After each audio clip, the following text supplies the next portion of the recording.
Okay, thanks, Igor. Thanks for jumping on the call. So, yeah, just wanted to run through your experience with leadsthat.show quickly. So, just give us a quick background on Paralect, and we can start there. Good. Yeah, thank you for inviting me for this call. Paralect is a service development company, and we're already building products for our clients for more than 15 years. And we met with Liam so he can help us to get new clients via cold outreach, as we already had a bunch of content. We've tried it before, it never worked, but with Liam, it's actually started working. That's good. That's good. And you were talking about kind of trying different agencies before. So, just kind of run us through that in a little bit more detail, Igor, around what it was like working with other agencies, and then kind of the situation before you started working with us. Yeah, sure. So I guess it's at least three agencies we work with, all like sales outbound focused on the cold emails, but it never worked out to the level that I don't believe we even have qualified calls from them. We always work like for a few months with these companies, spent much more time than we spent now with leadsthat.show with Liam, and we didn't get any results with them, so we just stopped the collaboration. And so the process was traditional like agency process, let's say. So we had a lot of calls, a lot of alignments. The reporting from them, as we didn't have any actual results, was confusing. So it wasn't really clear what's going on, other than like some work is being done, and hopefully we should get some calls in the future. And what stood out with the leadsthat.show is that the process now is async. So I mean, we don't need a lot of calls. We still like have calls which are very useful. So it's not like calls where we should ask for results. It's more like brainstorming calls. But basically, we're now getting these calls on autopilot, and we just get notifications in Slack. We can see what leads replied to us. We can like answer the questions if needed directly in Slack. So Liam then use like his tool to reply to them. So it's became much faster, much more predictable, and we get in these calls regularly now. Which is important for us because we have selling high ticket service, so it's not easy to get calls. Objectively not easy, but now we finally get them. Yeah, it's good. And one of the good things about our engagement, I think, is we have this call weekly where we go through ideas, how we can change the offer slightly, and just kind of brainstorm things. So, I mean, just before we started this call, we were talking about kind of a couple of different offers you're working on, responding to the market. And I think we're always at the forefront of changing things and making sure that we're up to date. So we're kind of keeping our campaigns fresh. So that's one of the things I like about our engagement as well. But just on this around kind of cost is always something I get asked about. So how would you compare the cost of this agency versus kind of some of the ones you have kind of worked with before? I mean, I assume they didn't get you results anyway, but could you justify the cost? No. The cost actually was also like higher than we're paying now. That is also kind of important, and it was always on like minimum like 3 months basis, I believe. So was always like 3 months before we understand that it doesn't work, and we had to wait the 3 months as we expecting results. And with Liam, I guess we started getting first calls after 1 month or something. And this I think it's after 2 weeks. I haven't really warmed I up. guess so, yeah. But anyway, like this first like period when we were working, it's not like we're just waiting.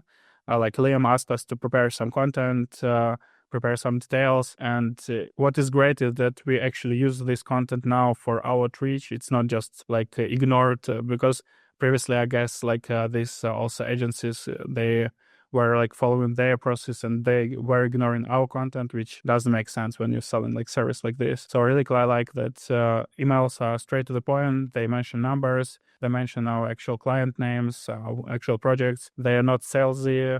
It's more like expert reaching out to like potential clients. And I guess it looks good like for the guys who comes to the calls with us. Yeah, no, exactly. I think even in our first month, so we did our standard warming up process of 2 weeks, and then I think we booked 10 calls in the first 2 weeks. Within a month, even with a 2 week warm up, we had 10 calls booked. And I just want to dive into, and I think we were talking about this maybe last week on our call, Igor, but around that deal, what's the status on that? Because that'll be your first deal close, which is about 180K a year.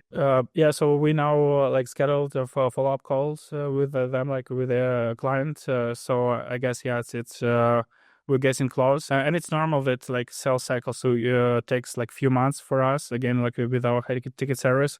So there was some lead that we have got a few months ago, and he got back finally, like and suggesting like to take over the project. So yeah, that's correct. So the budget is around that. But also it was interesting, we got some investment opportunities, even like from these emails as we reach out to some, like we thought they're potential clients, but eventually we found out they also like running some funds.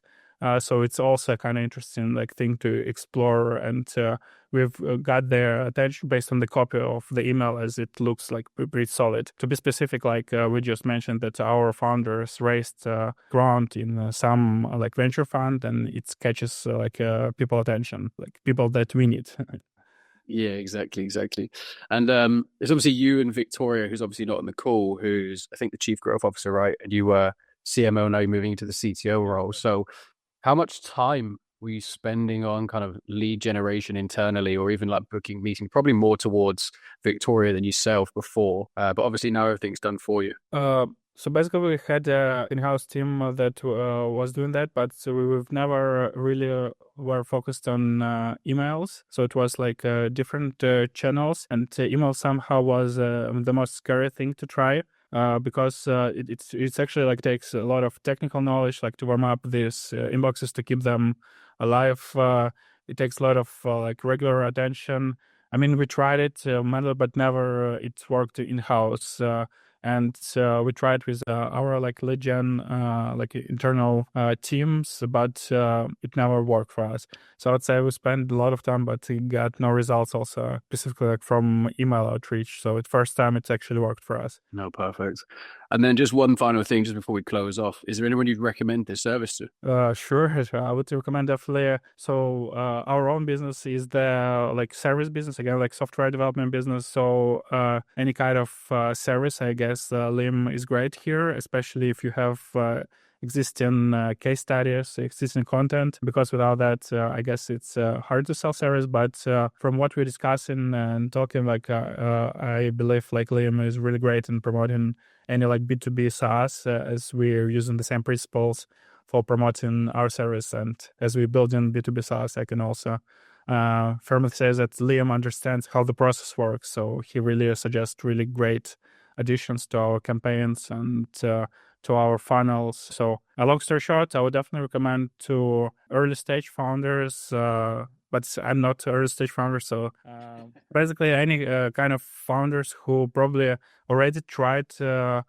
different service outreach and it didn't work for them, to give it a shot to lead the show, because that would work for us. And I can firmly say that you'll get some results with Liam. Yeah. Oh, perfect. Well, thank you, Igor. I appreciate it. Thank you, Liam. Bye.